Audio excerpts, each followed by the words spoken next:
Iran. Oh, really? Okay. Yeah. Los Angeles. Is it weather, just a weather issue? Or I don't know why there's so many, perhaps. because there's a large population in Detroit for a lot of a large Arab community in Detroit. Right. So the Persians pick Southern California. I think the English are down there too. I don't know why. All kinds of folks. Well, a lot of Iranians also had studied at UCLA, and Okay. and it just seemed like, you know, Los Angeles. You always hear about Los Angeles when I you're in see. Iran. So Sorry. you know, you don't hear that much about Cleveland, Ohio, or something. Right, So. exactly. Interesting. So, well, let's talk a little bit more about writing the memoir. You said you joined the Writers Club, Right. and special training. What did it take for you to actually get this out on paper, that story? Well, you know, when I started writing, in my writers group, the format was that you could write up to, say, 7 pages, and then you would read it out loud and everyone would critique it. So the first story that I wrote was the story about my first experience at overnight camp. Okay. And the reason why I started with that story is because a couple of years before, one day I asked my husband, I said, did I ever tell you the first time I went to camp? And he said no. So I was telling him the story. And he was laughing so hard he had tears coming down his face. And I said, you know, this is not funny. This is a very sad story. And he said, no, it's not. This is a really funny story. Right. And I thought about it, and I thought, you know, sometimes if you give something 30 years, it can actually seem funny, you know, if no real damage was done. So that was the first story that I wrote. Right. And when I had written about 70 pages, and it's about pretty much just the first 50 pages in this book right now, September 11th happened. I see. Okay. And that was the point at which, on the recommendation of a friend, I decided to go look for an agent. Okay. Oh, okay. Well, tell us about that. How do you get Well, an agent? I'll right? tell you, that was the hardest part. Like I said, after I'd written 70 pages, a friend of mine said, you should try to find an agent, because there's really no book out there about a Middle Eastern family that's humorous or that's light at all. And this friend said, guess what? I have a friend who's a literary agent. And I thought, well, this is going to be really easy. So I gave this agent my 70 pages, and she promptly rejected them. Okay. And she said, you know, in America, when people read about the Middle East, they want to read about the oppression and the struggle. Right. And she said, I'm just not getting that in your stories. And I said, well, that's because that's not my story. Right. That would be my mother's story. Right, right. So, and I told her, I said, you know, just so you know, not every Middle Eastern woman is oppressed, and not every Middle Eastern man oppresses. Okay.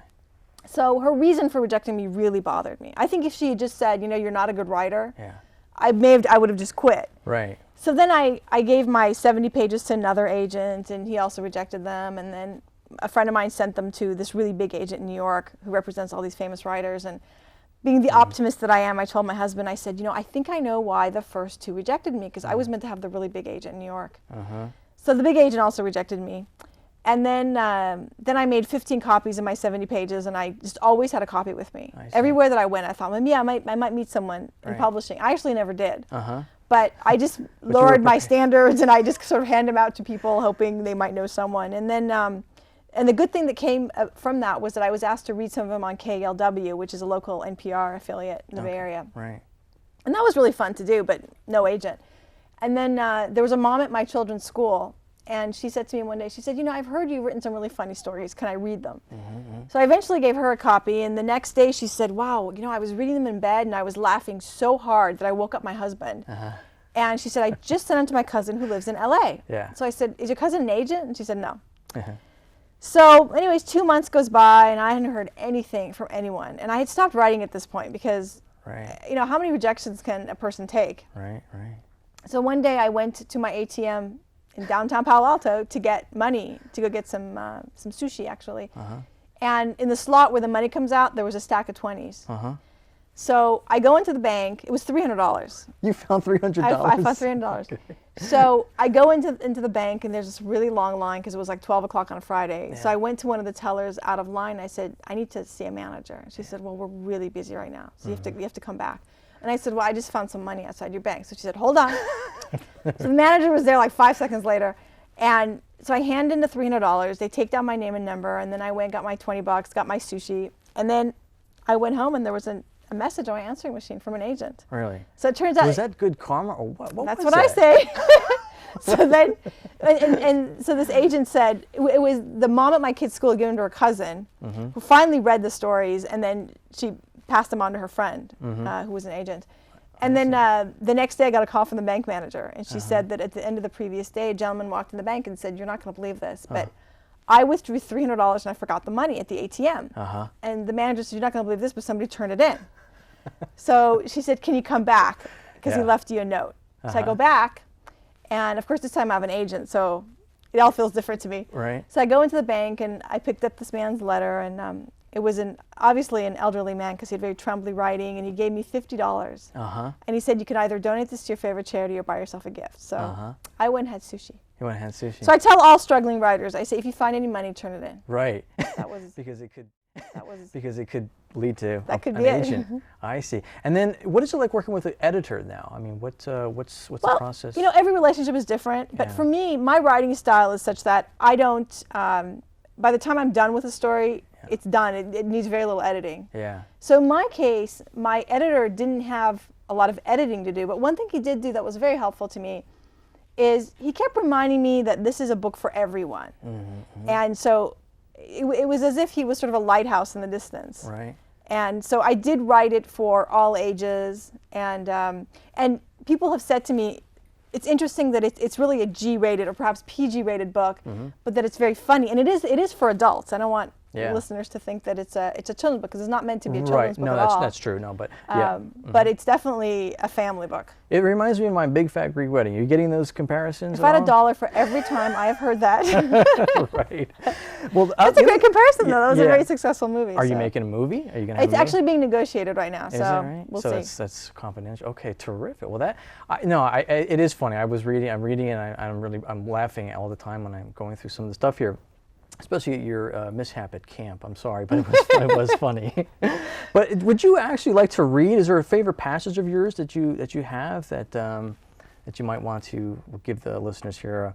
Actually, I like there was something in here. Your father talked about voting, how important voting was to him, and he enjoyed that. I don't know where it's at on here, but let's see. Iranians need not apply. How about from this passage here where I've got marked? Maybe just read some.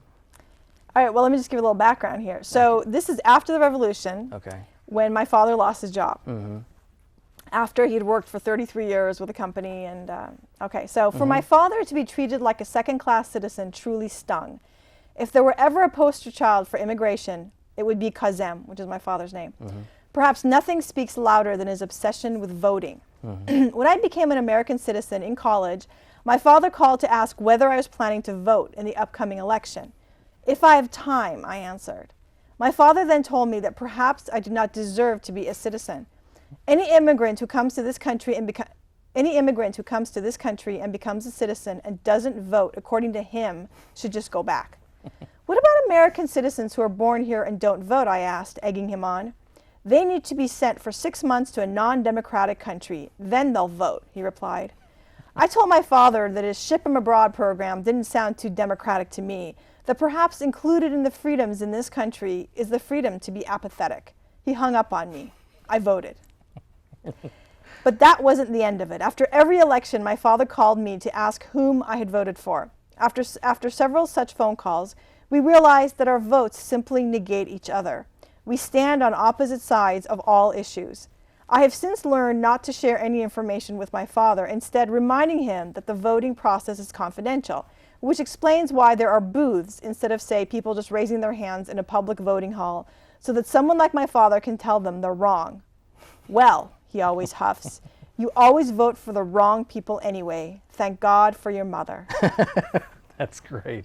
I love it. It's just so charming. And that's a great. I mean, at this time of the year, I mean, voting is so important, and I think people are catching on that they need to really go out and get into the herd mentality of voting, not the other way around. I just find it incredible that people have the opportunity to vote and they don't. Right. I really.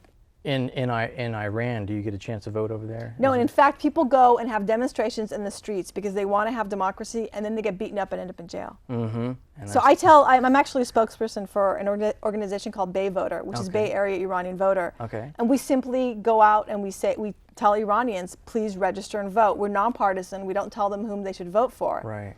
And I always remind them, I say, look, in our country, there's people who are losing their lives because they want democracy. Right. So if not for yourselves, if not for your children, go out and vote in honor of those people who go out and demonstrate in the streets. Yeah, and